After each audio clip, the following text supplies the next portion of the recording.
ప్రదేశ్లో కూటమి పార్టీల మధ్య ప్రస్తుతం చిచ్చురేగినట్టే కనిపిస్తుంది. నారా లోకేష్ ను డిప్యూటీ సీఎం చేయాలంటూ కూడా ఇటు తెలుగుదేశం పార్టీ నుంచి ఒక్కొక్కరుగా డిమాండ్లు వినిపిస్తున్నటువంటి పరిస్థితి అందరికీ తెలిసిందే. దీని మీద ఇప్పటికే తెలుగుదేశం పార్టీ అధిష్టానం కూడా నిన్న సీరియస్ అయింది. ఎవరు కూడా డిప్యూటీ సీఎం వ్యవహారం మీద బహిరంగంగా వ్యాఖ్యలు చేయొద్దు అంటూ కూడా చెప్పినటువంటి పరిస్థితి. అలాగే మంత్రి టీజీ భరత్ మీద కూడా నిన్న చంద్రబాబు కొంత అసహనం వ్యక్తం చేశారు. మనం ఏ పని మీద ఇక్కడికి వచ్చాము, ఎందుకు మీరు ఈ వేదిక మీద పెట్టుబడుల కోసం దావోస్కి వస్తే ఈ వేదిక మీద ఈ అంశాన్ని ప్రస్తావిస్తున్నారు అంటూ కూడా ఆయన కొంత అసహనాన్ని వ్యక్తం చేశారంటూ కూడా వార్తలు వచ్చినటువంటి పరిస్థితి. అయితే సోషల్ మీడియా వేదికగా మాత్రం ఈ డిప్యూటీ సీఎం అంశం తెలుగుదేశం పార్టీ జనసేన మధ్య పెద్ద చిచ్చు రేపిందనే చెప్పుకోవచ్చు. ఈ అంశం పట్ల అటు జనసేన నాయకులు కూడా తీవ్ర స్థాయిలో మండిపడుతున్నటువంటి పరిస్థితి. ఇక ఇదే అంశానికి సంబంధించి వాళ్ళ డిబేట్లో మనం చర్చించబోతున్నాం. నాతో పాటు డిబేట్లో పాల్పంచుకుంటున్నారు రామకృష్ణ గారు, జనసేన పార్టీ నాయకులు, అలాగే రేగడ్ లక్ష్మణరావు గారు, వైఎస్ఆర్ కాంగ్రెస్ పార్టీ నాయకులు, మస్తాన్ రావు గారు, ప్రముఖ విశ్లేషకులు, మరి కాసేపట్లోనే తెలుగుదేశం పార్టీ నుంచి మోకా ఆనంద్ సాగర్ గారు కూడా మనతో పాటు జాయిన్ అవుతారు. అందరికీ నమస్కారం. ముందుగా రామకృష్ణ గారు, మీతోనే స్టార్ట్ చేస్తున్నా. ఏం జరుగుతుంది కూటమి పార్టీల మధ్య? ఏంటి ఈ డిప్యూటీ సీఎం వ్యవహారం? లోకేష్ గారిని డిప్యూటీ సీఎం చేయాలి అని టీడీపీ నుంచి పెద్ద ఎత్తున వస్తున్నటువంటి డిమాండ్లు బాగా కనిపిస్తున్నాయి. దాని మీద ఇప్పటికే మీ పార్టీకి చెందినటువంటి కీలక నేత కిరణ్ రాయల్ కూడా రెస్పాండ్ అయినటువంటి సిచ్యువేషన్. పైకి ఏం లేదు అన్నట్టు కీలక నేతలు మాట్లాడుతున్నా, సోషల్ మీడియాలో మాత్రం వారు నడుస్తున్నటువంటి సిచ్యువేషన్ ఏంటి, ఏం చెప్తారు? మీరు మ్యూట్లో ఉన్నట్టున్నారు, అన్మ్యూట్ చేయాలి రామకృష్ణ గారు.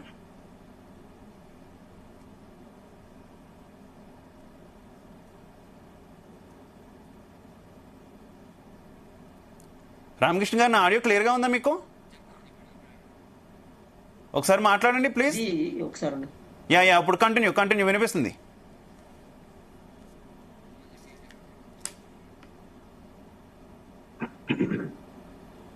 యా కంటిన్యూ రామకృష్ణ గారు. యా క్లియర్ గా ఉంది, కంటిన్యూ. మొట్టమొదటిగా జీ న్యూస్ తెలుగు ప్రేక్షకులకి, సందీప్ గారు మీకు, అలాగే ప్యానల్ పెద్దలైనటువంటి రేగడి లక్ష్మణరావు గారికి, తర్వాత మస్తాన్ రావు గారికి, ఆ తర్వాత ఇంకా మన రాబోతున్నటువంటి ఆనంద్ సాగర్ గారు, అందరికీ కూడా నా హృదయపూర్వక నమస్కారాలండి. విషయం ఏంటంటే లేదు అనేది చెప్పడానికి ఏం లేదండి. ఏంటి అందరూ ఎదుర్కొంటానే సోషల్ మీడియాలో వార్ నడుస్తుంది, కొంతమంది నాయకులు స్టేట్మెంట్ ఇస్తున్నారు. వాస్తవంగా అయితే మాత్రం ఏం లేదు. ఎందుకు ఏం లేదు అంటే, కూటమి స్టార్ట్ అయినప్పటి నుంచి కూడా ఇవన్నీ జరుగుతూనే ఎప్పటికప్పుడు ఎవరికి కావాల్సినటువంటి అభిప్రాయాలు వాళ్ళు చెప్తూనే ఉన్నారు. ఏంటి ఇది ప్రజాస్వామ్యంలో ఉండేటువంటి పక్షాలు ఇవి రాజకీయ పార్టీలో స్వేచ్ఛగా కార్యకర్తలు కానీ చిన్న మిగతా నాయకులు కానీ అభిప్రాయాన్ని వెలుగుచ్చేటువంటి అవకాశం అందరికీ ఉంటుంది. ఇది వాళ్ళ యొక్క నాయకుల పైన వాళ్ళకు ఉండేటువంటి అభిప్రాయం, వాళ్ళ నాయకుల మీద వాళ్ళకు ఉండేటువంటి ఇప్పుడైనా మా నాయకుడు ఎదగాలని ప్రతి నాయకుడు కోరుకుంటారు. విషయం ఏంటంటే, అటు చంద్రబాబు నాయుడు గారు కానీ, పెద్దలు గౌరవ ముఖ్యమంత్రి చంద్రబాబు నాయుడు గారు కానీ, ఇటు మా పవన్ కళ్యాణ్ గారు, జనసేన మా అధ్యక్షులు పవన్ కళ్యాణ్ గారు కానీ చాలా దృఢ చిత్తంతో వ్యవహరిస్తారండి. ఎట్టి పరిస్థితుల్లోని కూడా వాళ్ళకి కంప్లీట్ ఒక అవగాహన ఉంది. చంద్రబాబు నాయుడు గారికి ఎంత రాజనీతి చెందుతుందో 40 ఏళ్ళ అనుభవంలో, అలాగే ఈ కొద్ది కాలంలోనే పవన్ కళ్యాణ్ గారికి కూడా అంతటి రాజనీతి కలిగి ఉంది అనేటువంటి విషయం మనందరికీ తెలిసినటువంటి విషయం. ఎందుకంటే కూటమి కట్టే టైంలోనే ఆయన రాజనీతి చూసాం మనం. కూటమి తర్వాత ఆయన సీట్లు తీసుకున్న విషయంలోనే ఆయన రాజనీతి చూసాం. 100% స్ట్రైక్ రేట్ తో గెలిచడం ఆయన రాజనీతిజ్ఞత. అలాగే గెలిచిన తర్వాత ఎట్టి పరిస్థితుల్లోని కూడా ఒక పోర్ట్ఫోలియో విషయాల్లో కానీ మిగతా విషయంలోనే చాలా రాజనీతిజ్ఞతతో వ్యవహరించి సెంట్రల్ గవర్నమెంట్ నుంచి ఇప్పటికే 6 నెలల కాలంలోనే లక్షలాది ఫండ్స్ రాబట్టడం, దానికి సంబంధించినటువంటి ఇవన్నీ చేయడం కూడా జరిగింది. అంటే ఇవన్నీ కూడా నేను ఎందుకు చెప్పానంటే వాళ్ళ రాజనీతిజ్ఞతకి నిదర్శనం, వాళ్ళ యొక్క దృఢ చిత్తానికి నిదర్శనం అంటే. ఇక ఎప్పుడు కూడా ఉండేటువంటి కార్యకర్తలు కానీ నాయకులు కానీ అందరూ కూడా డిఫరెంట్ ఒపీనియన్స్ వెలుగుచ్చుతారు వాళ్ళ నాయకులకు సంబంధించి. మేమైనా ఇప్పుడు అలా కాదు సార్, మేమేమన్నాం, మా పవన్ కళ్యాణ్ గారు సీఎం అవ్వాలి ఖచ్చితంగానే, కూటమిలో మేము సీఎం అవ్వాలని ఎలక్షన్ ముందు నుంచి కూడా మా పార్టీలో ఉండేటువంటి ప్రతి ఒక్కరి అభిప్రాయం అదే కదా. ప్రతి ఒక్కరు అభిప్రాయాన్ని వెలుగుచ్చారు కదా. అలాగే ఈరోజు వాళ్ళు కూడా వెలుగుతున్నారు. ఎవరు మా మిత్రపక్షమైనటువంటి లీడ్ చేసినటువంటి టీడీపీ మిత్రులు కూడా ఇవాళ వెలుగుచ్చడం అనేటువంటిది చాలా సహజమైనటువంటి పరిణామం. అప్పుడు ఇప్పుడు ఎప్పుడు కూడా. కానీ రామకృష్ణ గారు అధికారం లేనప్పుడు అధికారం వస్తే మాకు ఈ పదవి ఇవ్వండి అని అడగడం వేరు. ఆల్రెడీ ఆ పదవిలో డిప్యూటీ సీఎం గా కీలక బాధ్యతలు నిర్వహిస్తున్నప్పుడు లేదు మా నేతను కూడా డిప్యూటీ సీఎం చేయండి అంటూ అడగడం వేరు కదా. రెండు ఒకటే రకంగా అవుతాయి. రెండు ఒక్కటే, ఎప్పుడు ఒకటే కాదు సార్. వాస్తవంగా అంటే ఒక్కటే అంటే ఏ యాంగిల్లో ఒక్కటే అంటే ప్రతి పార్టీలో ఉండేటువంటి కార్యకర్తలు నాయకులు కూడా వాళ్ళ అధినాయకుల్ని వాళ్ళ యొక్క పై నాయకుల్ని ఖచ్చితంగా ఒక సుస్థిర స్థానంలో ఉన్నత స్థానంలో ఉండాలని కోరుకుంటారు. మా పార్టీ నాయకులు పవన్ కళ్యాణ్ గారిని సీఎం అవ్వాలి, ఖచ్చితంగానే ఎలాగైనా ఆయన ఏదో టైంలో సీఎం చేయాలి, ఈ కూటమి రావడానికి ఆయనే కారణం, జైలుకి వెళ్ళకపోతే వేరే కారణం లేదు, లేకపోతే ఆయనే అన్నింటికి మూలం, బీజేపీని కూటమిలోకి తీసుకురావడం కూడా ఆయన ఎంతో కీలక పాత్ర పోషించారు, కేంద్రం నుంచి కీలక పాత్ర పోషించారు, అలాగే స్టీల్ ప్లాంట్ ప్రైవేటీకరణ జరగకుండా ఆగడానికి ఆయన ఎంతో కీలక పాత్ర పోషించారు. ఇన్ని పాత్రలు పోషించినటువంటి జనసేనాని మా పార్టీ అధ్యక్షులు పవన్ కళ్యాణ్ గారు, జనసేన పార్టీ అధ్యక్షులు పవన్ కళ్యాణ్ గారు సీఎం కావాలి అని మా పార్టీ నాయకులు కార్యకర్తలు కోరుకోవడమైనటువంటి సహజమే. అలాగే చంద్రబాబు నాయుడు గారు సీఎం గా ఉన్నప్పుడు మామూలుగా లోకేష్ గారు డిప్యూటీ సీఎం గా ఉండాలనుకోవడం, వాళ్ళు కోరుకోవడం కూడా సహజమే. ఇక్కడ అసహజమైనటువంటి విషయం ఏంటంటే మామూలుగా అంటే అసహజంగా కనిపించడానికి గల కారణం ఏంటంటే మధ్యలో ఉండేటువంటి ఈ యొక్క ప్రసార సాధనాలు కానీ లేకపోతే కొంతమంది వాంటెడ్ గా మీరు అసహజం అంటున్నారు కానీ ఇది అసహజం కాదు, సహజమే. కాకపోతే అసందర్భం మొత్తం కరెక్ట్ గా అంతా ఒక వేలో వెళ్తున్నప్పుడు కార్యకర్తలంతా కలిసి ఉన్నప్పుడు అసందర్భంగా ఈ అంశాన్ని ప్రస్తావించారన్నది మాత్రమే ప్రస్తుతం నడుస్తున్నటువంటి చర్చ. ఓకే, మనం ఒకసారి వైసీపీ వర్షన్ కూడా తెలుసుకునే ప్రయత్నం చేద్దాం. లక్ష్మణరావు గారు నా ఆడియో క్లియర్ గా ఉందా మీకు? లక్ష్మణరావు గారు నా ఆడియో క్లియర్ గా ఉందా మీకు? లక్ష్మణరావు గారు మీరు మ్యూట్ లో ఉన్నట్టున్నారు, ఒకసారి అన్మ్యూట్ చేయండి ప్లీజ్. శివ గారు నమస్తే అండి, గుడ్ మార్నింగ్ అండి. Yeah, very good morning Lakshmanarao గారు వైసీపీ ఏ రకంగా చూస్తుంది ఈ డిప్యూటీ సీఎం అంశం? గత 3 రోజులుగా టీడీపీ నుంచి వస్తున్నటువంటి డిమాండ్లు మీరు చూస్తున్నారు లోకేష్ గారి విషయంలో, అలాగే సోషల్ మీడియా వేదికగా జనసేన చేస్తున్నటువంటి కౌంటర్లు కూడా మీరు చూస్తున్నారు. ఏం జరుగుతుంది అనుకుంటున్నారు కూటమి పార్టీల్లో? అప్పుడే లోకలోకల్ స్టార్ట్ అయ్యాయి అనుకుంటున్నారా? యా, శివ గారు మీకు ప్యానల్ ఉన్న పెద్దలకి, జీ తెలుగు న్యూస్ వీక్షకులకి, యాజమాన్యకి హృదయపూర్వక నమస్కారం అండి. ఖచ్చితంగా శివ గారు మనం ఊహించిందే ఆధిపత్య పోరు కూటమిలో జరుగుతూ ఉంది. ఆధిపత్య పోరు ఎందుకన్నానంటే పవన్ కళ్యాణ్ గారు ఎప్పుడైతే బీజేపీ పార్టీకి అతి సన్నిహితంగా అంటే బీజేపీ పార్టీ వినియోగించుకొని రేపు రాబోయే కాలంలో ఆయన అంటూనే నేను ఒక 10 సంవత్సరాలు 15 సంవత్సరాలు 20 సంవత్సరాలు పొత్తు ఉంటుంది అని అంటూనే స్టేట్మెంట్ ఒకలాగా ఉంటుంది. పవన్ కళ్యాణ్ గారి ప్రవర్తన చూస్తే బీజేపీతో సఖ్యతగా ఉండడం, చిరంజీవి గారిని అంటగాగించడం, చిరంజీవి గారు అసలు ఆయన స్వభావం కాంగ్రెస్ పార్టీ స్వభావం, ఆయన మనస్తత్వం అటువంటిది, సామాజిక బాధ్యత అయిన స్వభావం లాంటి చిరంజీవి గారిని కూడా ఇటు డైవర్ట్ చేయడం, బీజేపీ పార్టీ యొక్క సిద్ధాంతాలు కానీ బీజేపీ పార్టీ యొక్క భావజాలం కానీ చిరంజీవి గారికి ఏమాత్రం నాకు తెలిసినంత వరకు ఆయన ఇష్టపడడు. సో అయినా సరే పవన్ కళ్యాణ్ గారి యొక్క ముందు పట్టుదలతో చిరంజీవి గారిని టర్న్అవుట్ చేయడం, రేపు రాబోయే 2029 ఎలక్షన్కో 27 ఎలక్షన్ గానే బీజేపీతో పొత్తు పెట్టుకుని చిరంజీవి గారిని సీఎం క్యాండిడేట్ గా మరి బీజేపీ ప్రొడక్ట్ చేసి రేపొద్దున రాజకీయాలకి చిరంజీవి గారిని తీసుకురావాలనే నినాదంతో వీళ్ళు ఎదుగుతున్నటువంటి యొక్క ఆడుతున్న గేమ్ ప్లాన్ లో పవన్ కళ్యాణ్ గారు జరిగినటువంటి సంఘటన మనం చూస్తూ ఉన్నాం.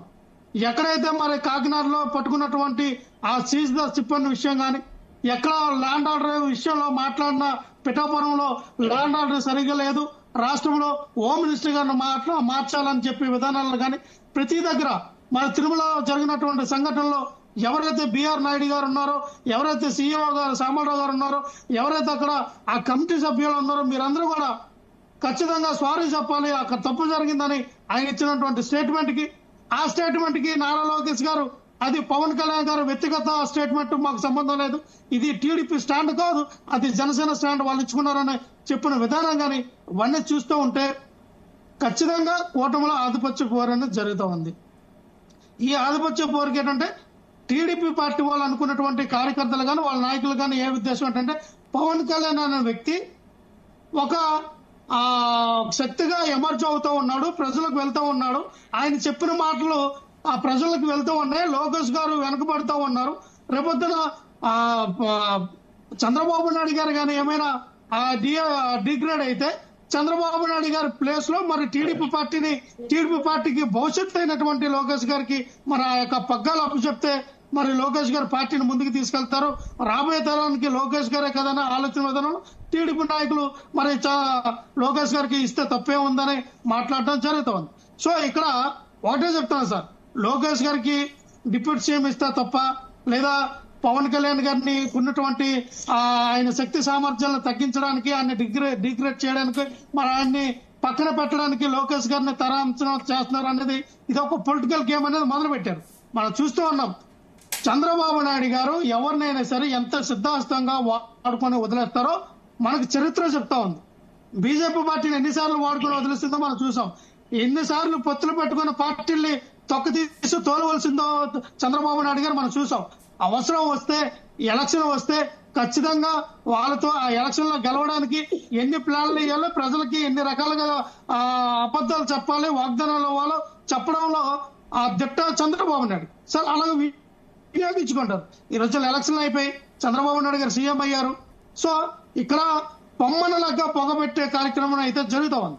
ఎందుకంటే వాళ్ళ ప్లాన్ లో వాళ్ళు ఉన్నారు. పవన్ కళ్యాణ్ గారు ఆయన పార్టీ ఎస్టాబ్లిష్ చేయాలో వాళ్ళ పార్టీని నిలబెట్టుకోవాలన్న ప్లాన్ లో పవన్ కళ్యాణ్ గారు ఉన్నారు. కాబట్టి ఖచ్చితంగా ఇప్పుడు మనం ఏదైతే వాళ్ళు అనుకున్నటువంటి విధానం కొనసాగుతుంది త్వరలోనే తెలిసింది. శివ గారు మేము అడుగుతున్నాం, తెలుగుదేశం వెర్షన్ కూడా వినే ప్రయత్నం చేద్దాం. తెలుగుదేశం వెర్షన్ కూడా వినే ప్రయత్నం చేద్దాం. మనకి తెలుగుదేశం పార్టీ నుంచి ఒక ఆనంద్ సాగర్ గారు జాయిన్ అయ్యారు. ఆనంద్ సాగర్ గారు మళ్ళీ వస్తాను నేను. లక్ష్మణరావు గారు, ఆనంద్ సాగర్ గారు జాయిన్ అయ్యారు. నమస్తే ఆనంద్ సాగర్ గారు. నమస్కారం అండి. ఆనంద్ సాగర్ గారు, ఏం జరుగుతుంది కూటమి పార్టీలో? లోకేష్ గారిని డిప్యూటీ సీఎం చేయాలి అనేటటువంటి ప్రతిపాదన కొంత చిచ్చురేపింది కూటమి పార్టీల మధ్య. కింది స్థాయిలో అయితే కార్యకర్తల మధ్య వారే నడుస్తున్నటువంటి సిచ్యువేషన్. మీ అధిష్టానం కూడా దీని మీద ఎక్కువగా ఎవరు బహిరంగంగా మాట్లాడొద్దు, ఈ అంశం మీద మీ అభిప్రాయాలు చెప్పొద్దు, వ్యాఖ్యలు చేయొద్దు అంటూ కూడా ఇప్పటికే వార్నింగ్ ఇచ్చింది అనేటటువంటి వార్తలు కూడా వస్తున్నటువంటి పరిస్థితి. ఏం జరుగుతుంది కూటమి పార్టీలో? కూటమి పార్టీ గుడ్ మార్నింగ్, మీ అందరికీ నమస్కారం. కూటమి పార్టీలో మంచి పరిపాలన సాగుతుంది, రాష్ట్రం అభివృద్ధి చెందుతుంది, ప్రజలు సుఖశాంతులతో ఉన్నారు. ఇక్కడ ప్రతిపక్షం లేదు. ప్రతిపక్షంగా గుర్తింపు పొందినటువంటి వ్యక్తులు కలలు గాని గాలి పోగేసి ఏదో జరుగుతుందని పాపం భ్రమల్లో బ్రతుకుతున్నారు తప్ప ఇక్కడ ఏం లేదు. అంతా హ్యాపీగా చక్కగా ఉంది. ఇక్కడ పొత్తులో చిచ్చు పెట్టాలని, మిత్రభేదం క్రియేట్ చేయాలని కొందరు భ్రమపడుతున్నారు. అదే పిచ్చిలో వాళ్ళు పొర్లుతున్నారు. పిచ్చిగా ఉంటుంది, మంచిగా ఉంటుంది. ఇది ఈ పొత్తు అనేది ఎవరు పెడుతున్నారంటారు? ఆనంద్ సాగర్ గారు, చిచ్చు ఎవరు పెడుతున్నారంటారు? మీ పార్టీలో ఉన్నటువంటి ఇంటర్నల్ గా ఉన్న వాళ్ళు పెడుతున్నారా, బయట పార్టీల వారు పెడుతున్నారంటారా? కూటమి పార్టీలో ఉన్న కూటమి పార్టీలు పెడుతున్నాయంటారా? ప్రలక్క సార్, మీ ఇంట్లో మీరు బయట నుంచి మీ ఇంట్లోకి వెళ్ళేటప్పటికి మీ ఇంట్లో వాళ్ళు ఏమంటారు? మీ పిల్లలు నాన్న వచ్చాడు అంట. నేను వస్తే నా పిల్లలు నాన్న వచ్చాడు అంట. అలాగే ఏ దేశంలోకి వెళ్తే ఆ దేశంలో ఆ రాజుగారు వస్తున్నారు అంటారు. అలాగే ఏ పార్టీలో వాళ్ళు, ఆ పార్టీ వాళ్ళు వాళ్ళ భవిష్యత్తు ఎలాగ ఉండాలి, బాగుండాలని కోరుకుంటారు. సహజం అది, పార్టీ కార్యకర్తల సహజ నైజం, అది లక్షణం. అది దాన్ని కూడా పెద్ద ఏదో జరిగిపోతుంది అక్కడ ఏదో వచ్చేసింది అనేది మాట్లాడడం అనేది వాళ్ళ భ్రమ అని చెప్తున్నాం కదండి. ఇప్పుడు కారణం లేనిదే ఈరణం మోగదు, హేతువు లేనిదే తీతువు కుయదు, నిప్పు లేనిదే పొగరాదు అనేది పూర్వం సామెత. ఇప్పుడు అవేమీ లేకుండా వైసీపీ ఒక పిచ్చి పార్టీ ఇక్కడ పిచ్చి పీలర్స్ తోటి పిచ్చి భ్రమలతోటి బతికైతే సహజంగా ఉంది. ఇప్పుడు జగన్ మొన్న తిరుపతి వెళ్ళాడు, అతన్ని సీఎం అని అరిచారు. అక్కడ అతను సీఎమ్మా? ఇప్పుడు చెప్పండి. పవన్ కళ్యాణ్ గారిని జనసేన వాళ్ళు సీఎం అవ్వాలని కోరుకుంటారు. వైసీపీ వాళ్ళు జగన్ సీఎం అవ్వాలని కోరుకుంటారు. బీజేపీ వాళ్ళు పురంధేశ్వర్ గారిని అవ్వాలని కోరుకుంటారు.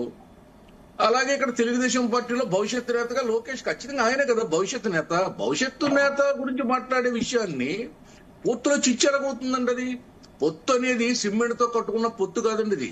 ఇది మమతల అనురాగంతో, బంగారంతో ఏర్పాటు చేసుకున్నటువంటి పొత్తు. ఇది ఇది వీళ్ళు ఎన్ననుకున్నా 10-15 ఏళ్ళు ఈ పొత్తు చెక్కు చెదరదు. ఈ రాష్ట్రాన్ని ఉన్నత శిఖరాల మీద కూర్చోబెట్టిన తర్వాతే పొత్తు అనేది, తర్వాత పొత్తు ఏమవుతుంది ఏంటనేది తర్వాత. ఎందుకంటే రాష్ట్రం వైసీపీ పాలన 30 ఏళ్ళు వెనక్కిపోయింది, సర్వనాశనం అయిపోయింది, కుక్కల చింపిన విస్తరైపోయింది. దీన్ని బాగు చేయాలంటే ఒక్క చంద్రబాబు నాయుడు గారు సీఎం గా ఉంటే మాత్రం సాధ్యం అవుతుందని ఈ 6 నెలల పరిపాలన రుజువు చేస్తుంది. ఎందుకంటే మచ్చుతునికి ఏం కావాలి? ఇప్పుడు పోలవరం కట్టాలన్నా, రాజధాని కట్టాలన్నా, ఈ రాష్ట్రానికి ఉద్యోగాలు రావాలన్నా, ఉపాధి రావాలన్నా, నిధులు రావాలన్నా, కేంద్రం సహాయం చేయాలన్నా చంద్రబాబు నాయుడు గారు ఉండాలి. వీళ్ళ ఉక్కు పరిశ్రమ నిలదొక్కుందంటే, చెక్కు చెదరను హక్కుగా నిలిచిందంటే కారణం ఎవరు? ఆనాడు చంద్రబాబు నాయుడు గారు, ఈనాడు చంద్రబాబు నాయుడు గారే. ఇలా రాష్ట్రాన్ని ఉన్నత శిఖరాల వైపు నడిపించే పరిపాలన సాగుతుంది ఇక్కడ, మంచి పరిపాలన సాగుతుంది ఇక్కడ. అభివృద్ధి, ఆదాయాన్ని క్రియేట్ చేసే ఒక విజన్ ఉన్నటువంటి ముఖ్యమంత్రి పరిపాలనలో 2047కి పునాదులు వేస్తుంది ఇక్కడ రాష్ట్ర ప్రభుత్వం. ఓకే ఆనంద్ సాగర్ గారు, మళ్ళీ వస్తా మీ దగ్గరికి. ఆనంద్ సాగర్ గారు, రైట్. మస్తాన్ రావు గారు, అన్ని పార్టీల అభిప్రాయం విన్నాం, అలాగే మీడియా ముఖ్యంగా గతంలో ఎవరెవరు ఏమేమి మాట్లాడారనేది విన్నాం. సోషల్ మీడియాలో జరుగుతున్నటువంటి ఎవరి అభిప్రాయాలు వారు చెప్తూ ఉండడాన్ని కూడా మనం చూసినటువంటి పరిస్థితి. ఏమనిపిస్తుంది? కూటమి పార్టీల్లో ఏమైనా ఇబ్బందికర పరిస్థితి నిజంగా తలెత్తుంది అనుకోవాలా, లేదంటే టీ కప్లో తుఫాన్లా ఇది వెంటనే సమస్య పోయింది అనుకోవాలా? అసలు ఏం జరుగుతుంది అనుకోవాలి?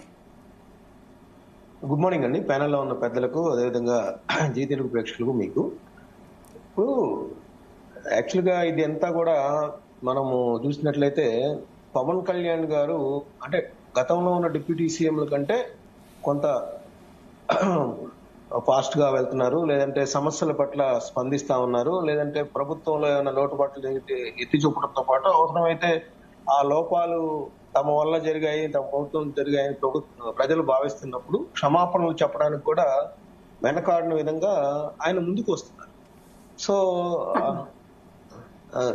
సాధారణంగా ఇట్లా జరిగేటంటే పవన్ కళ్యాణ్ మీదే కాన్సన్ట్రేషన్ ఎక్కువగా పెరుగుతా ఉంది.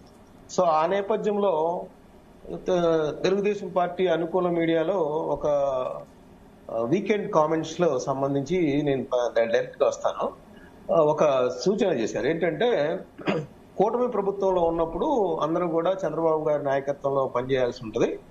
అట్లాంటప్పుడు ఇతర మంత్రుల శాఖలకు సంబంధించి పవన్ కళ్యాణ్ గారు కామెంట్లు చేయటం అనేది కొంత ఆయన ఫాస్ట్ గా వెళ్తున్నట్టుగా ఉంది. కాబట్టి ఇది బీజేపీ తమకు అనుకూలంగా మలుచుకొని అది పెద్దన్న పాత్రలో ఉంది, కేంద్రంలో అధికారంలో ఉంది. కాబట్టి పవన్ కళ్యాణ్ గారిని ఉపయోగించుకొని భవిష్యత్తులో ఆయన్ని ఇక్కడ మరింత శక్తివంతమైన నేతగా తీర్చిదిద్దే అవకాశం ఉంది. దానివల్ల కూటమిలో కానీ లేదా తెలుగుదేశం ప్రభుత్వానికి కానీ భవిష్యత్తులో కొన్ని సమస్యలు వచ్చే అవకాశం ఉంది అనేది ఒక రాశారు. ఆ తర్వాత మనం వరుసగా చూసినట్లయితే అంటే దానికి దీనికి నేను ఎందుకు కలుపుతానంటే ఆ తర్వాత క్రమంలోనే మొదట మహాసేన రాజేష్, ఆ తర్వాత మనకి పిఠాపురంలో వర్మ గారు, ఆ తర్వాత చూసినట్లయితే కడపలో ఏకంగా ముఖ్యమంత్రి చంద్రబాబు నాయుడు గారు పాల్గొన్న సభలో పోలిట్ బ్యూరో సభ్యులు శ్రీనివాసరెడ్డి గారు, ఆ తర్వాత నెల్లూరు నుంచి సోమిరెడ్డి గారు, నిన్నైతే సింహాచలంలో హోంమంత్రి గారు అనిత గారు కూడా రాసి పెట్టి ఉంటే లోకేష్ గారికి డిప్యూటీ సీఎం పదవి కూడా రావచ్చేమో అని చెప్పేసి కూడా కామెంట్ చేశారు. సో ఈ నేపథ్యం అంతా కూడా ఏంటంటే ఓ పక్కన మళ్ళీ జనసేనకి అంటే పిఠాపురం నుంచి ఎన్నికైన వర్మ కావచ్చు, కొంతమంది డైరెక్ట్ గా ఇదంతా దిగేసరికి వాళ్ళు కూడా జన సైనికులు కూడా వాళ్ళు కూడా రంగంలోకి దిగి మా నేత సీఎం వాళ్ళని మాకు కూడా ఉంటుంది కానీ వాళ్ళు ఒక ఇది తీసుకొచ్చారు, వాదన తీసుకొచ్చారు. అంటే వాళ్ళు అందరూ కూడా వర్మ గారు కానీ వీళ్ళందరూ కానీ టోటల్ గా చూసినట్లయితే ఏంటంటే మా నేతలు మంచి పదవిలో ఉండాలని అందరూ కోరుకుంటూ ఉంటారు. అయితే కూటమిలో ఏదైతే అందరూ కూర్చొని మంత్రివర్గాన్ని కానీ లేదంటే ప్రభుత్వ నిర్ణయాలు కానీ తీసుకుంటున్నారో ఆ విధంగా కూటమి యొక్క నిర్ణయాలకు అందరూ కట్టుబడి ఉండాలనే అంశం వెలుగులోకి వచ్చింది. నిజానికి ఆ రోజు చంద్రబాబు నాయుడు గారు అక్కడ కొంత మౌనం దాల్చకుండా అట్లాంటి ఇవాళ ఏదైతే దావోస్ లో జ్యూరిక్ లో గనక ఆయన అట్లా మాట్లాడద్దని భరత్ గారిని అన్నారో, సో ఆ విధంగా అదే రోజు అన్నట్టయితే కొంత అడ్డుకట్టు పడేది. ఇదంతా కూడా స్వతహాగానే ప్రత్యర్థి పార్టీగా ఉంది వైఎస్ఆర్సీపీ. కూటమి అసలు కలవకూడదనే ఎన్నికలకు ముందు నిర్ణయించుకొని పవన్ కళ్యాణ్ గారిని 175 స్థానాలకు దమ్ముంటే ఒంటరిగా రండి, మా నేత సింహం అలా సింగిల్ గా వస్తారు, మీరు కూడా అలా దమ్ముంటే రండి, గతంలో మీరు ఓడిపోయిన వ్యక్తులు, మీకు సమర్థత లేదు, నాయకత్వం లేదని. సో అటు జనసేన అధినేతను ఏ విధంగా సవాల్ చేశారనేది కూడా చూశారు. సో అవన్నీ కూడా పటాపంచలు చేస్తూ పవన్ కళ్యాణ్ గారు రాజమండ్రి జైలు వద్దకు వెళ్ళి ఏకపక్షంగా తెలుగుదేశం పార్టీతో పొత్తు ఉంటదని ప్రకటించడమే కాకుండా వైఎస్ఆర్సీపీ వ్యతిరేక ఓటు చీలకుండా చూస్తాము, అదే అందువల్లనే మనం బీజేపీతో కూడా కలిసి వెళ్తే దానివల్ల ఖచ్చితంగా అధికారంలోకి వస్తామని ఆయన చెప్పడం జరిగింది.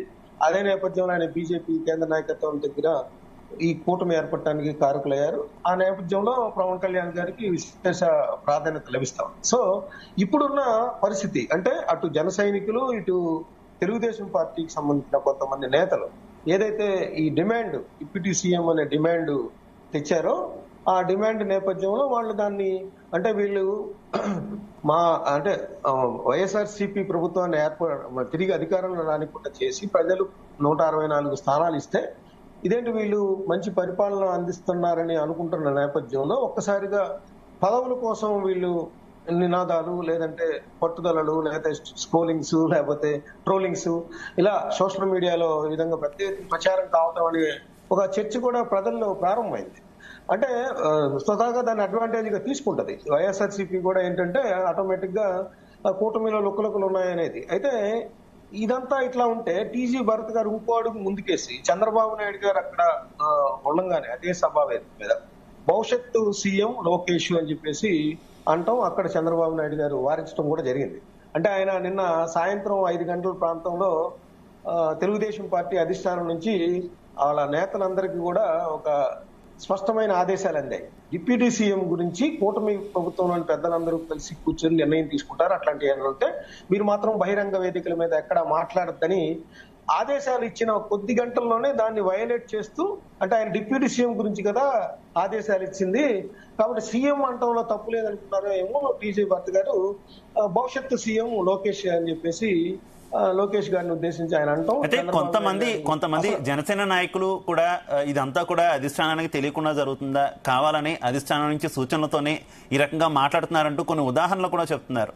మాట్లాడిన వారిలో చంద్రబాబుకి అత్యంత సన్నిహితంగా ఉన్నటువంటి వ్యక్తులు కూడా ఈ రకమైనటువంటి కామెంట్స్ చేశారు. మహాసేన రాజేష్ చేశాడంటే ఏదైనా అనుకోవచ్చు. రాజేష్ తొలి నుంచి కూడా పవన్ కళ్యాణ్కి వ్యతిరేకంగానే ఎన్నికల ప్రచారం నుంచి కూడా మాట్లాడుతున్నటువంటి పరిస్థితి. కానీ సోమిరెడ్డి చంద్రమోహన్ రెడ్డి కావచ్చు, లేదంటే రఘురామకృష్ణరాజు కావచ్చు, వీరంతా కూడా మహాసేన రాజేష్ చేసినటువంటి వ్యాఖ్యలకు కొనసాగింపుగా సమర్థిస్తున్నట్టు మాట్లాడుతూ ఉండడం, ఇదంతా కూడా అధిష్టానం నుంచి వచ్చిన సూచనలే, ఒక మైండ్ గేమ్ ఆడుతున్నారు అనేటటువంటి అనుమానాలు వ్యక్తం చేస్తున్నారు కదా. నిజం అనుకోవచ్చా? నిజంగా మైండ్ గేమ్ ఆడే ఛాన్స్ ఉంది అనుకోవచ్చా మస్తాన్ రావు గారు? అదేనండి, అంటే శివకుమార్ గారు ఇక్కడ ఏంటంటే మీరు అన్నది కూడా కరెక్టే. అంటే తెలుగుదేశం పార్టీలో అత్యున్నతంగా పోలిట్ బ్యూరో అనేది 4 గోడల మధ్య కొన్ని డిస్కషన్స్ ఇన్ అండ్ అవుట్స్ మాట్లాడతారు. ఆ తర్వాత దాని తీర్మానాలను మాత్రమే బయటకు ఇస్తారు. అలాంటి పోలిట్ బ్యూరో సభ్యులు బహిరంగ వేదిక మీద మాట్లాడటం అనేది కూడా కొంత అట్లాంటి అనుమానాలకు తావిచ్చింది. అదేవిధంగా రఘురామకృష్ణరాజు గారు ఇటీవల కాలంలో ఆయన డిప్యూటీ స్పీకర్ గా చేసినప్పుడు లోకేష్ గారిని ఆయన ఆకర్షణకి ఎత్తేశారు. అయితే అసలు వీటన్నిటికంటే కూడా నేను ఒకటి చెప్తాను శివకుమార్, అసలు ఖచ్చితంగా తెలుగుదేశం పార్టీకి సంబంధించి చంద్రబాబు నాయుడు గారి తర్వాత లోకేషే ప్రధానమైన నేత అనేది అందరూ అంగీకరించాలి. వాస్తవం. ఆయన గత ఎన్నికల్లోనే ఆయనకు మంత్రి పదవి ఇచ్చారు, జాతీయ ప్రధాన కార్యదర్శిగా నియమించారు, జాతీయ ప్రధాన కార్యదర్శిగా ఆయన పనిచేయడం ప్రారంభించారు. ఇప్పుడు కోర్టు సభ్యత్వాలు కూడా చేశారు. అదేవిధంగా యువగణం పేరుతో పాదయాత్ర చేశారు. సో తెలుగుదేశం పార్టీకి సంబంధించి భవిష్యత్తు నేత ఆయనే అనేది స్పష్టమైంది. ఖచ్చితంగా చంద్రబాబు నాయుడు గారు తర్వాత ఆయన వారసుడుగా ఉంటారనేది కూడా దానిలో ఎటువంటి వివాదం ఎవరికి అనుమానాలు కూడా లేవు. అయితే ఇప్పుడు సమస్య వచ్చిందల్లా ఏంటంటే ప్రభుత్వం కూటమి ప్రభుత్వం సజావుగా సాగుతున్న వేళ అమరావతి నిధులు, అదేవిధంగా పోలవరం సంబంధించిన నిధులు, విశాఖకు సంబంధించి 11,440 కోట్లు, మొన్న నరేంద్ర మోడీ గారు వచ్చి 2,10,000 కోట్లకు సంబంధించి కొన్ని శంకుస్థాపన చేశారు. నిన్న ఎన్డీఆర్ఎఫ్ సంబంధించి అమిత్ షా గారు వస్తున్నారు. ఇలాంటి నేపథ్యంలో పక్కన వైఎస్ఆర్సీపీ కోణంలో చూడాలంటే ఈ ప్రభుత్వం సూపర్ 6 హామీల అమలులో ఫెయిల్ అయింది అనేది ఒక పక్కన వాళ్ళు దాదాపు ఇప్పటికే 2 సార్లు పోరాటాలు చేశారు. 3వసారి రేపు 29వ తారీఖు ఫీజు రియంబర్స్మెంట్ గురించి తెస్తా ఉన్నారు. ఇలాంటి సందర్భంలో ఒక పక్కన ఫీల్ గుడ్ ఫ్యాక్టరీ ఉంది, ఒక పక్కనేమో ప్రతిపక్షం నుంచి సూపర్ 6 నుంచి డిమాండ్లు వస్తున్న నేపథ్యంలో ఇప్పుడు ఇలాంటి డిమాండ్లు అంటే పదవుల కోసం డిమాండ్లు ఎందుకు వచ్చాయా అనేది ప్రజల్లో చర్చ బిగినైంది. అంటే వీళ్ళు ఆ దౌర్జన్యాలు అరాచకాలు ఎదుర్కొన్నారు. ఆ నేపథ్యంలో 164 స్థానాలు గెలిపించారనే ఒక వాదన వస్తున్న నేపథ్యంలో వీళ్ళు పరిపాలన మీద దృష్టి కేంద్రీకరించకుండా పవన్ కళ్యాణ్ గారు సీఎం కావాలని జన సైనికులు, అదేవిధంగా డిప్యూటీ సీఎం లోకేష్ గారు కావాలని మరి తెలుగుదేశం పార్టీకి చెందిన కొంతమంది ప్రముఖులు ఈ విధంగా Right. అంటాన్ని ఎలా చూస్తున్నారనేది వాళ్ళు కూడా ఆలోచించులో పడ్డారు. అందుకనే చంద్రబాబు నాయుడు గారు దీనికి సంబంధించి స్పష్టమైన పటాపంచలు చేస్తూ ఆయన ఇట్లాంటి వ్యాఖ్యలు వద్దు ఇకపై అనేది భరత్ గారి రూపంలో చెప్పారు. అదేవిధంగా ఆదేశాలు కూడా ఇచ్చిన పరిస్థితి కూడా రైట్ మనం రైట్ ఇక్కడ రైట్ చూడొచ్చు. ఓకే మస్తాన్ రావు గారు. రామకృష్ణ గారు మీ పార్టీ కీలక నేత బొలిశెట్టి శ్రీను గారు కూడా మాట్లాడుతూ మీలాగే ఎవరి పార్టీ మీద ఎవరి నాయకుల మీద వారికి అభిమానం ఉంటుంది, అభిమానం వ్యక్తపరచడంలో తప్పు లేదు అంటూనే, కానీ అన్ని పార్టీల్లో ఈవెన్ జనసేన, తెలుగుదేశం పార్టీ అలాగే భారతీయ జనతా పార్టీ 3 పార్టీల్లో కూడా కొంతమంది వైసీపీకి సంబంధించినటువంటి కోవట్లు ఉన్నారు. ఆ కోవట్లే ఈ రకమైనటువంటి వ్యాఖ్యలు చేసి వివాదం సృష్టించడానికి ప్రయత్నిస్తున్నారంటూ కూడా ఆయన కామెంట్ చేసినటువంటి పరిస్థితి. డైరెక్ట్ గా చెప్పాలంటే మహాసేన రాజేష్ కి సంబంధించి ఆయన కామెంట్ చేశారంటూ కూడా జన సైనికులు చర్చించుకుంటున్నారు. ఏంటి నిజమా, వాస్తవమా? అన్ని పార్టీల్లో కూడా నిజంగా కోవట్లు ఉన్నారా? కోవట్ల పని అంటారా ఇదంతా? సార్, మనం రాజకీయాల్లో ఉన్నాం. రాజకీయాల్లో కోవట్లు ఉండడం కూడా చాలా సహజమైన విషయం. ఖచ్చితంగా ఏ రూపంలో ఉన్నారు, ఎవరి రూపంలో ఉన్నారు అనేటువంటిది పర్టికులర్ గా ఇలా పిన్ పాయింట్ చేసి చెప్పలేదు సరిపోదు. కానీ ఖచ్చితంగా కోవట్లు ఉంటారండి. ఎప్పుడు కూడా ఒక పార్టీ అధికారంలోకి వస్తే రెండో పార్టీ అధికారంలో రావడానికి చేసేటువంటి రాజకీయ కుతంత్రంలో భాగమే కోవర్టిజం అనేటువంటిది. First and the same time ఏంటంటే వాళ్ళ పర్సనల్ ఒపీనియన్స్ వెలుగుచ్చినప్పుడు కూడా మనకి కోవర్ట్లు కనబడేటువంటి అవకాశం ఉండదు. కాబట్టి కోవర్టిజం అనేటువంటిది నిర్ధారితంగా వేళ్ళు అనేటువంటిది నేను చెప్పలేను. వాస్తవంగా ఆయన మా నాయకులు కూడా బహుశా చెప్పుండరు, అంటే పలానా వ్యక్తి అని. పరోక్షంగా ప్రత్యక్షంగా ఏం లేదంటే ప్రైవేట్ గా కోవట్టు అనుకుంటే, లేదా మా పార్టీలో ఎక్కడైనా డీవియేషన్స్ వస్తే ఇమీడియట్ గా మా పవన్ కళ్యాణ్ గారు ఆన్ ది స్పాట్ పోస్టింగ్ లేచిపోతుంది. మొన్న జస్ట్ దీనికే సస్పెండ్ చేసినటువంటి సందర్భాలు ఉన్నాయి చాలా సందర్భాల్లో. కాబట్టి డిసిప్లిన్ విషయంలో కానీ ఈ విషయంలో కానీ ఇది మనసులో ఉండేటువంటి అభిప్రాయాన్ని ఏదో సందర్భం చూసి వెలుగుచ్చుకునేటువంటి కోవట్లు అనేటువంటి వాళ్ళు రాజకీయాల్లో సహజం. అంటే మనం గమనించలేదు కాబట్టి లేదని చెప్పాలి, గమనించినప్పుడు చర్య తీసుకుంటాం. కానీ రాజకీయాల్లో ఈ ఆధునిక రాజకీయాల్లో కోవర్టిజం అనేటువంటిది సహజంగా నడుస్తుంది. కాబట్టి కోవట్ల గురించి అది విషయం కాదు. కాకపోతే ఏంటంటే ఇక్కడ మళ్ళీ చెప్పేది ఏంటంటే పార్టీలో నిర్దిష్టంగా ఆ నాయకులు ఇద్దరు కూడా మొత్తం ఈ కూటమి నాయకులు మెయిన్ నాయకులు అందరూ కూడా నిర్దిష్టంగా ఉన్నారు. ఖచ్చితంగా ఈ రకంగా నడుస్తుంది. మేము పవన్ కళ్యాణ్ గారు సీఎం అవడానికి కావలసినటువంటి కారణాలు, ఎలక్షన్ ముందు నుంచి ఆయన జైలుకి వెళ్ళారు, లేకపోతే ఇలాంటి రకరకాల అన్ని కారణాలు పుచ్చుకుని టెక్నికల్ రీజన్స్ తో కాకుండా ఆయన చేసినటువంటి త్యాగాలతోని, ఆయన చేసినటువంటి రాజనీతిని ఆధారంగా చేసుకుని సీఎం చేయమని మేము అడగడమైనా సహజమే. కొంతకాలమైనా మేము సీఎం మా పవన్ కళ్యాణ్ గారు సీఎం అవ్వాలి అని మేము అనుకోవడమైనా సహజమే. అలాగే మా మిత్రులు మోకానంద్ సార్ లేకపోతే మిత్రపక్షం పార్టీ వ్యక్తులైనప్పటికీ కూడా ఈయన డిప్యూటీ సీఎం అవ్వాలనో లేకపోతే అవ్వాలని కోరుకోవడం కూడా చాలా సహజమే. మీరు అన్నట్టుగా అసందర్భం అయ్యేటువంటిది నేను దాన్ని అంగీకరిస్తున్నాను మీతో పాటుగా. శివ గారు, మీరు అనేటువంటి అసందర్భమైనటువంటి విషయం నేను మీతో పాటుగా ఏకీపిస్తున్నాను వాస్తవంగా. అయితే ఇక్కడ విషయం వల్ల ఏంటంటే నిజంగా ఇక్కడ ఇందులో వైసీపీ దీన్ని ఎలా సద్వినియోగం చేసుకుందంటే, మేము స్టీల్ ప్లాంట్ ప్రైవేటైజ్ కాకుండా మా పవన్ కళ్యాణ్ గారు ఎంతో కష్టపడి పనిచేసి చంద్రబాబు గారి నాయకత్వంలో అటు మోడీ గారి నాయకత్వంలో చాలా గట్టిగా కృషి చేశారు. మేము ముందు నుంచి కూడా కృషి చేస్తున్నాం, సెపరేట్ గా ఉన్నప్పటి నుంచి కూడా. అలాగే లక్షలాది కోట్ల రూపాయలు ఇవాళ ఆంధ్రప్రదేశ్ కి అభివృద్ధి రూపంలో వస్తున్నాయి. మేము దాదాపు వేల సంఖ్యలో వాళ్ళు మహా అయితే చాలా కొన్ని వందల సంఖ్యలో గోశాలను నిర్మించారు. మేము వేల సంఖ్యలో గోశాలని ఇవాళ పశువులకి సుఖంగా ఉండడానికి అతి కొద్ది కాలంలో వర్క్ చేస్తాం. అలాగే రైల్వే జోన్ నిర్మాణం జరిగింది. ఇవన్నీ కూడా ప్రచారానికి విస్తృతంగా వస్తున్నాయి అనమాట అండి. 6 నెలల కాలంలోనే ఒక విస్ఫోటనంలాగా అభివృద్ధి మొదలైపోయింది. అలాగే ఎలక్ట్రిక్ కార్లు కాదండి, ఎలక్ట్రికల్ కార్లు ఇండస్ట్రీ ఏమో ఒక పక్క వస్తుంది. At the same time multi level solar energy. Okay Ramakrishna గారు, లక్ష్మణరావు గారు ఏంటి వాళ్ళ వీళ్ళు కొట్టుకుని మొత్తాన్ని గొడవ మేమే పడినట్టుంది?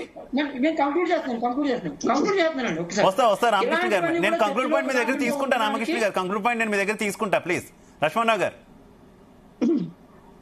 గారు అన్ని పార్టీలో ఓట్లు ఉంటారు, అన్ని పార్టీలో మాట్లాడే వాళ్ళు ఉంటారంటే మహాసాన్ రాజేష్ గురించి మాట్లాడతారో లేకపోతే వేరే ఇప్పుడు బొలిశెట్టి సత్యనారాయణ గారు ఉన్నారండి, ఆయన కోవట్టేని అనొచ్చు కదా మనం. బొలిశెట్టి శ్రీనివాసరావు గారు ఉన్నారు.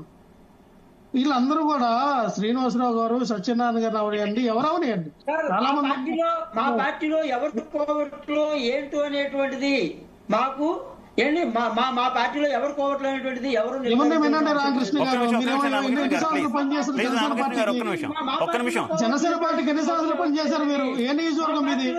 ఒక్క నిమిషం రామకృష్ణ గారు, ప్లీజ్ ప్లీజ్ రామకృష్ణ గారు, ఒక్క నిమిషం, ఒక్క నిమిషం, ఒక్క నిమిషం ఆయన మాట్లాడే వాళ్ళు, ప్లీజ్ ప్లీజ్ రామకృష్ణ గారు, ఒక్క నిమిషం, వినండి సార్, రామకృష్ణ గారు, ఒక్క నిమిషం ఆగాలి ప్లీజ్. బొలిశెట్టి శ్రీనివాస్ గారు పార్టీకి అత్యంత కీలకమైనటువంటి మా నాయకుడు. రైట్ రైట్ రామకృష్ణ గారు, ఒక్క నిమిషం, రామకృష్ణ గారు, ఒక్క నిమిషం, ప్లీజ్ ప్లీజ్ ప్లీజ్ మిగిలిన వాళ్ళ వాయిస్ మనం వినాలి. కంటిన్యూ లక్ష్మణరావు గారు. వింటామండి, వింటాం, యా. వినండి. ఇంతవరకు శివ విన్నాం గారు, కదా?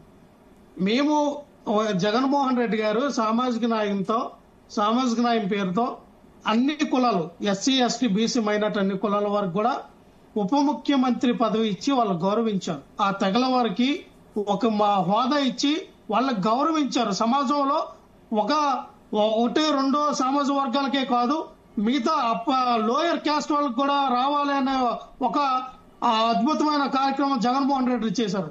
ఇక్కడ దేనికోసం అనుకున్నారండి? కాపులకి డిప్యూటీ సీఎం ఇచ్చారు, కమ్మలకి డిప్యూటీ సీఎం ఇవ్వాలి. కాపులు కమ్మలేరా? ఇంకా మిగతా వాళ్ళు రాజులు లేరా? లేకపోతే ఇంకో క్యాస్ట్ లేరా? ఏ మీ అంటే మీ టీడీపీ పార్టీ యొక్క డొల్లతనం, ఎన్డీఏ కూటమిలో డొల్లతనం క్రిస్టల్ క్లియర్ గా కనబడుతుంది. జనసేన పార్టీ కాపులకు సంబంధించిన పార్టీ, టీడీపీ పార్టీ కమలకు సమాజానికి సంబంధించిన పార్టీ.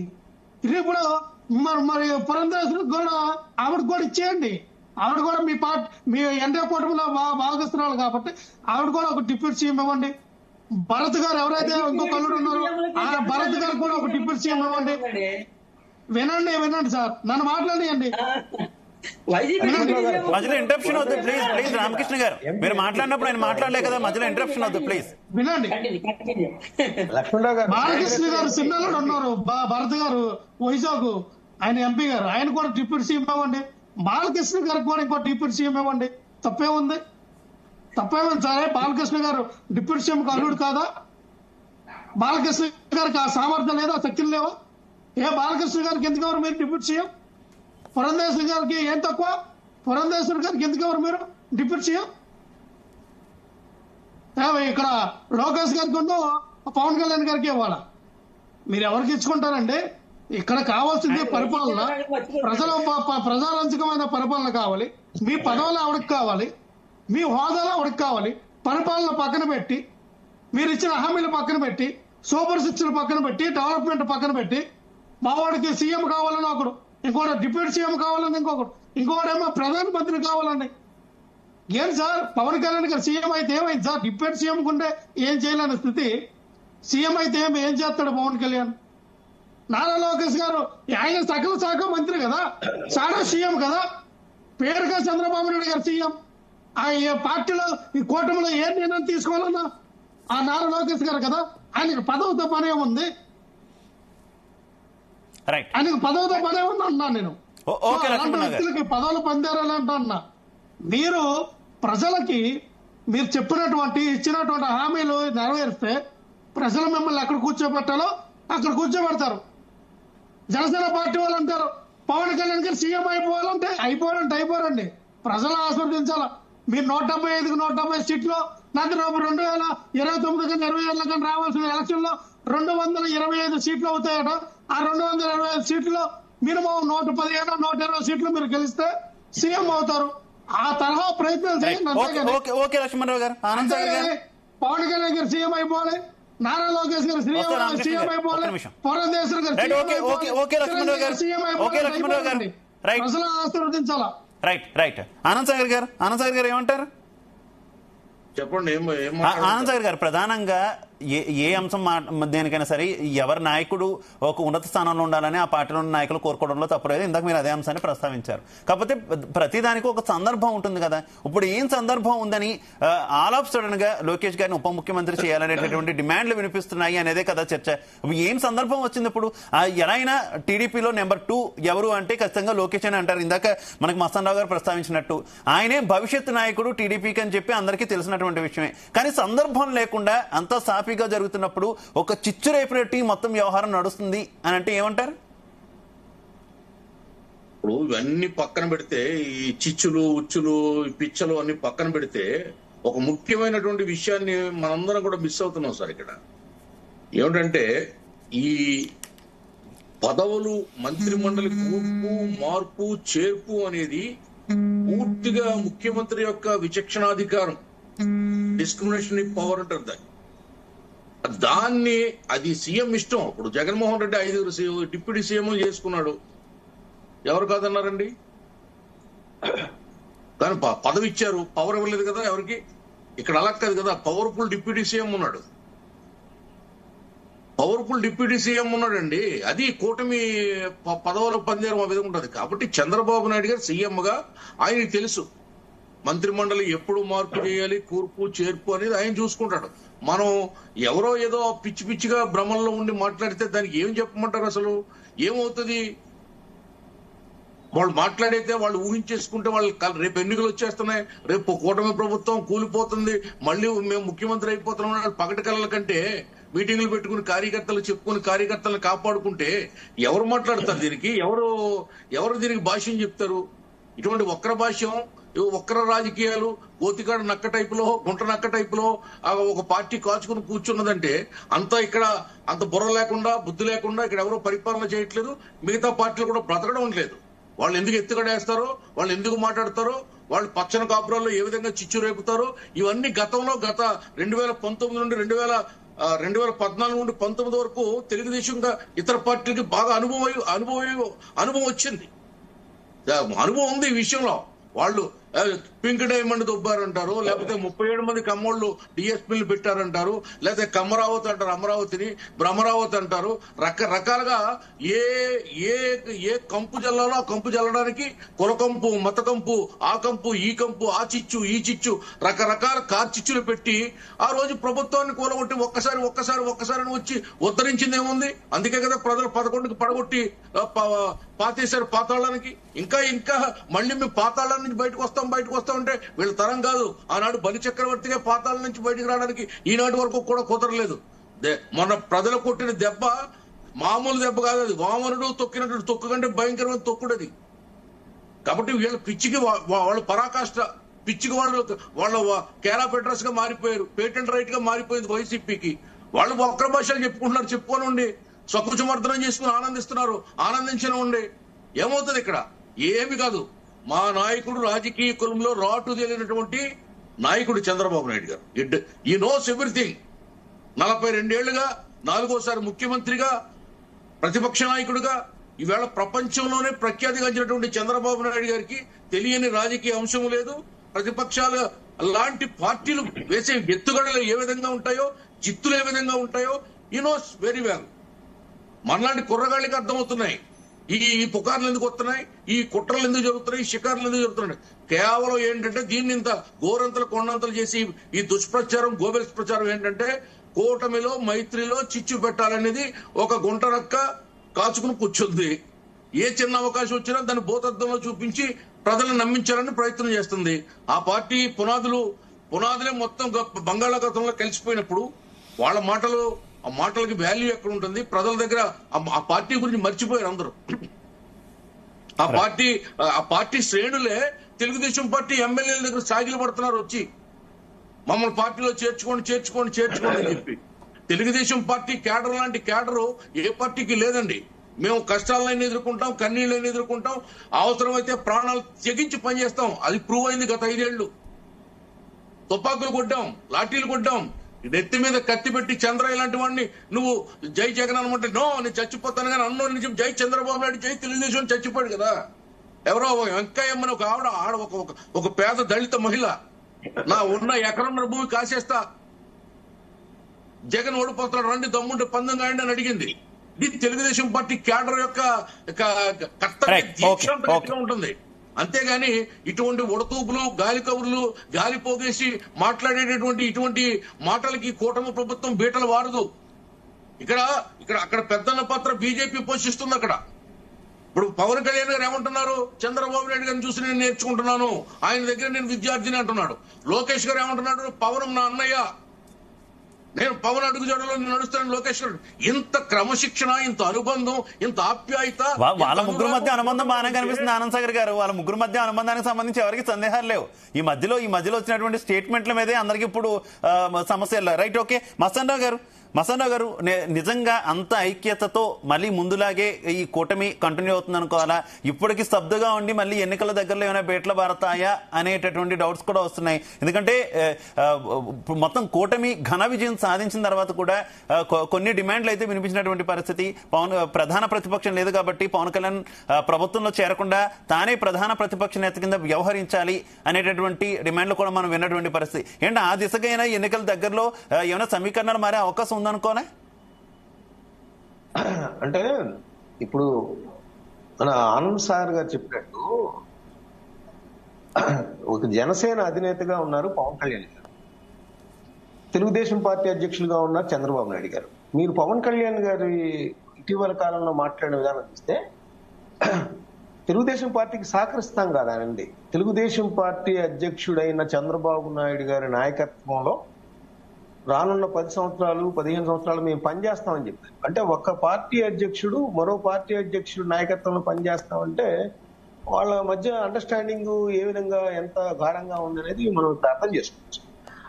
అయితే అదేవిధంగా లోకేష్ గారికి సంబంధించి కూడా మనం ఇక్కడ ఒకటి మెన్షన్ చేసుకోవాలి. ఎందుకంటే ప్రమాణ స్వీకారం జరిగిన సందర్భంలో లోకేష్ గారు పవన్ కళ్యాణ్ గారిని గౌరవించిన తీరు కూడా ఇక్కడ మనం చూడొచ్చు. సో వాళ్ళ మధ్య బాగానే ఉంది. అదే ఇప్పుడు సమస్య వస్తుందల్లా ఏంటంటే కొద్దిగా ఉత్సాహవంతమైన నాయకులు కానీ, లేదంటే వాళ్ళ ప్రయోజనాల కోసం లోకేష్ గారిని పొగుడుతున్నారా, లేదా ఇంకేదన్నా కారణాలు అనేది దాన్ని జన సైనికుల్లో ఉన్న కొంతమంది పవన్ కళ్యాణ్ గారు ముఖ్యమంత్రిగా కావాలని చూస్తున్న వాళ్ళందరూ కూడా ఓటమిచ్చే విధంగా చేయటం, ఈ రెండు విభేదాలను వైఎస్ఆర్సీపీకి సంబంధించి నాయకులు ఈ లొక్కుల విషయాల్లో ఓపెన్ గా తెరపైకి తీసుకురావటం, ఇవన్నీ కూడా మనం గమనించాల్సి. ఇందాక మీరు అన్నట్టు టీ కప్పులో తుఫాన్ మాదిరిగా ఉంటాయి తప్పితే పవన్ కళ్యాణ్ గారు ఇప్పుడు ఏదో అది చీలిపోయి, ఎందుకంటే వీటన్నిటిని కూడా బీజేపీ అనేది ఆయన పెద్దన్న పాత్ర పోషిస్తానే ఉంది. ఎందుకంటే చంద్రబాబు నాయుడు గారు గత ప్రభుత్వం ఉన్నప్పుడు ఆయన బీజేపీతో విభేదించినప్పుడు, అంటే కలిసి ఉన్నప్పుడు కొన్ని పార్టీల్లో మధ్య కలిసి ఉన్నప్పుడు రాష్ట్ర ప్రయోజనాల విషయంలో కానీ వాళ్ళ అధికారం కొనసాగింపులో కానీ ఎంతో ప్రయోజనకారిగా ఉంటుంది అనేది గ్రహించినట్టుగా నాకు కనిపిస్తా ఉంది. ఎందుకంటే ఈ మూడు పార్టీలు ఏదైతే 2014లో కలిసి వెళ్లి ప్రయోజనం పొందాయో 2019లో విడిపోయి అంతే విధంగా వాళ్ళు ఇబ్బంది పడ్డారు, అధికారాన్ని కోల్పోయి. సో ఆ విషయంలో ఖచ్చితంగా వీళ్ళందరూ కూడా కలిసికట్టుగానే ఉంటారని నాకైతే అనిపిస్తుంది. అయితే ఇంకోటి గమనించాలండి ఇక్కడ శివ గారు, నిన్న చంద్రబాబు నాయుడు గారు జ్యూరిక్ లో ఒక ప్రధానమైన ప్రసంగం చేశారు. అది అందరూ గమనించారో తెలియదు కానీ ఏంటంటే గుజరాత్ లో 5 సార్లు ఒకే ప్రభుత్వం అధికారంలో ఉంది. అదేవిధంగా హర్యానాలో 3 సార్లు అదే ప్రభుత్వాన్ని ప్రజలు తెచ్చుకున్నారు తిరిగి అధికారంలో. అలా ఉండటం వల్ల కొన్ని పారిశ్రామికంగా కానీ ఇతర ప్రయోజనాల పరంగా కానీ అభివృద్ధిలోకి వెళ్ళాలంటే ఆ విధంగా తిరిగి అదే పార్టీని గెలిపించడం వల్ల ఉంటుంది. రానున్న 3-4 సందర్భాల్లో తెలుగుదేశం పార్టీ గెలుపొందేలాగా మేము ప్రత్యేక వ్యూహరచన చేస్తున్నామని చెప్పేసి ఆయన అన్నారు. అంటే తెలుగుదేశం పార్టీ రానున్న కాలంలో ఏ విధంగా పాత్ర పోషిస్తుందనేది ఆయన నిర్భాగర్భంగా చెప్పారు. ఆయన డిప్యూటీ సీఎం లేదా సీఎం కి సంబంధించి వ్యాఖ్యలు భరత్ గారి నివారిస్తూనే ఈ విధమైన ఒక దిశానిర్దేశం లాగా పార్టీ శ్రేణులకు కానీ అటు పారిశ్రామికవేత్తలకు కానీ స్పష్టం చేశారు. మరోవైపు లోకేష్ గారు చూసినట్లయితే ఇటీవల కాలంలో జగన్ గారు తిరిగి వస్తే రాష్ట్రం సర్వనాశనం అవుతుంది, లేకపోతే పారిశ్రామికంగా వెనకబడుతుందని ఆయన వ్యాఖ్యలు చేశారు. ఆ వ్యాఖ్యలకి ఆయన ఏమంటారంటే పారిశ్రామికవేత్తలు మమ్మల్ని బాండ్ ఇస్తారా అని అడుగుతున్నారు, తిరిగి జగన్మోహన్ రెడ్డి రాడని మేము చెబుతున్నాము, ఆ విధంగా బాండ్ ఇచ్చేలాగా మేము వాళ్ళకి నమ్మకం కలిగిస్తున్నాము అని చెప్తా ఉన్నారు. ఇవన్నీ కూడా వైఎస్ఆర్సీపీ ఏ విధంగా ఫేస్ చేస్తుంది అనేది కాలం నిర్ణయించాలి. ఎందుకంటే వైఎస్ఆర్సీపీ తిరిగి అధికారంలో రానకుండా, ఎందుకంటే ఆ పార్టీని అధపాతాళానికి తొక్కేస్తానని పవన్ కళ్యాణ్ గారు ఎన్నికల ప్రచారంలో ఏదైతే అన్నారో అది ఆయన నోటి మాటో తెలియదు, లేకపోతే ప్రజల్లో తెలియదు. ఏ విధంగా తెలియదు 151 స్థానాలు అత్యంత పటిష్టంగా ఉన్న వైఎస్ఆర్సీపీ 11 స్థానాలకు పడిపోవటం కూడా మరి ఆ మాటలు కూడా ఇప్పుడు ప్రాచుర్యంలోకి వచ్చాయి. సో మా ఓ పక్క లోకేష్ అదేవిధంగా చంద్రబాబు గారు ఈ విధమైన పందాతో ముందుకు వెళ్తా ఉన్నారు. రానున్న 2 దశాబ్దాల పాటు తెలుగుదేశం పార్టీ అధికారంలో ఉండేలాగా, అంటే కూటమితో కలిసి ఉంటారా, తెలుగుదేశం పార్టీనే ఉంటుందా అనేది తర్వాత విషయం. ఆ విధంగా వెళ్తున్నప్పుడు వైఎస్ఆర్సీపీ ఏ విధంగా స్పందిస్తా ఉంది? ఎందుకంటే వాళ్ళు పోరాటాలు చేయడానికి అనేక అంశాలు ఉన్నాయని వాళ్ళు భావిస్తా ఉన్నారు. మరి భావిస్తున్నప్పుడు ఈ విధమైన వ్యాఖ్యలు పట్ల ఆ పార్టీ ఏ విధంగా రియాక్ట్ అవుతుంది? అంటే ఇవన్నీ కూడా టీ కప్పులో తుఫాను మాదిరిగా లోకేష్ గారి సీఎం ఇవన్నీ కూడా అంటే కూడా ప్రజల సమస్యల్ని ఏ విధంగా ఎలుగెత్తి చాడుతారు, ప్రజలకు ఇచ్చిన హామీల్ని ఏ విధంగా త్వరగా అమలు చేయాలని ఈ కూటమి ప్రభుత్వం మీద ఒత్తిడి తెస్తారనే విషయంలో అది ఇంకా వెనకబడే ఉందని నేను అంటాను. రైట్, ఓకే రామకృష్ణ గారు కంక్లూడ్. సార్, వాస్తవంగా మేము ఇచ్చినటువంటి హామీలు ఏవైతే ఉన్నాయో ఆల్రెడీ ఇంప్లిమెంట్ జరుగుతున్నాయండి. గ్యాస్ కానీ లేకపోతే రిమైనింగ్ పెన్షన్స్ కానీ ఇవన్నీ కూడా జరుగుతూ ఉన్నాయి. ఇంకా కొన్ని జరగాలి. ఇప్పుడే 6 నెలలు అయింది. 6 నెలల కాలంలోనే మేము హామీ ఇవ్వని కూడా తీసుకుని చేసాం. ఆల్రెడీ ఇంకా కొత్త అన్ని కూడా మేము ఇది చేసాం. కాబట్టి అభివృద్ధి విషయంలో కానీ మా హామీల విషయంలో కానీ వైసీపీలో పేరు పెట్టించే అంత స్థితిలో మేము లేవు. వాళ్ళ విచక్షణ అనుకోండి వాళ్ళది. ఇక మా పార్టీ గురించి, మా కూటమిలో ఉన్న పార్టీల గురించి ఎవరు ఏమవ్వాలి, అది అవ్వాలి, ఇది అవ్వాలి, వాళ్ళు 3 రాజధానులను 5 ఏదో చిటికిన వేళ్ళు చెప్పినట్టుగా మాకు చెప్తే అలాంటి పబ్బం గడవదండి. ఎందుకంటే మా కూటమి చాలా పటిష్టంగా ఉంది. అనుబంధాలు ఎలా ఉన్నాయో ఆల్రెడీ మస్తానరావు గారు లాంటి పెద్దలు చెప్పారు. అలాగే మా మధ్య ఉండేటువంటి ఈ కూడా ఉన్నాయి. ఎక్కడైనా ఒక మిగతా చిన్న టీ కప్పుల తుఫాన్లు మీరన్నట్టుగా టీ కప్పులో తుఫాన్ లాగా వచ్చినప్పటికీ కూడా ఇది పదిలం, స్థిరం, సుస్థిరం, అట్ ది సేమ్ టైం అభివృద్ధి అనేటువంటిది నిశ్చితంగా జరుగుతుంది. ఏ ఒక్కరు కూడా మా పార్టీలో ఉండేటువంటి నాయకుల గురించి ఎవరైనా కోవర్ట్లు అంటే మాత్రం అది ధిక్కరించి మాట్లాడడం. ఎందుకంటే మా పార్టీలో ఉండేటువంటి నిర్ణయాలని మేము నిర్ణయించుకోవాల్సి వస్తుంది, మేము డిసైడ్ అవ్వాల్సి వస్తుంది. మా పార్టీలో చెప్పడానికి ఎవరండి? రైట్, ఓకే రామకృష్ణ గారు. ఓకే లక్ష్మణరావు గారు conclude. Okay, thank you. Shiva గారు, ఇదంతా కూడా డైవర్షనల్ పాలిటిక్స్ లో భాగంగా టీడీపీ ఆడుతున్న గేమ్ మనం చూసాం. గత 6-7 నెలల నుంచి కూడా నెలకు ఒక సబ్జెక్ట్ ఎన్నుకున్నారు. ఇప్పుడు ఏంటంటే తిరుపతిలో జరిగినటువంటి తొక్కిసలాట్లో చనిపోయినటువంటి ఆ టాపిక్ ని డైవర్ట్ చేయడానికి తీసుకొచ్చిన సందర్భం మాత్రమే. ఇది గమనించాలి. ఇది చాలా చాలా తెలివిగా ఎత్తుగడగా వేసినటువంటి మాసల రాజుతో తీసుకొచ్చింది. ఆయన ఆ పార్టీ అఫీషియల్ స్పోక్స్ పర్సన్, అల్లా మొక్క కాదు, నా సాధారణమైన కార్యకర్త కాదు. దీని మీద మీరు ఖండించలేదంటే అర్థం ఏంటంటే ఆ యొక్క ప్రభావం ప్రజల్లోకి వెళ్ళింది.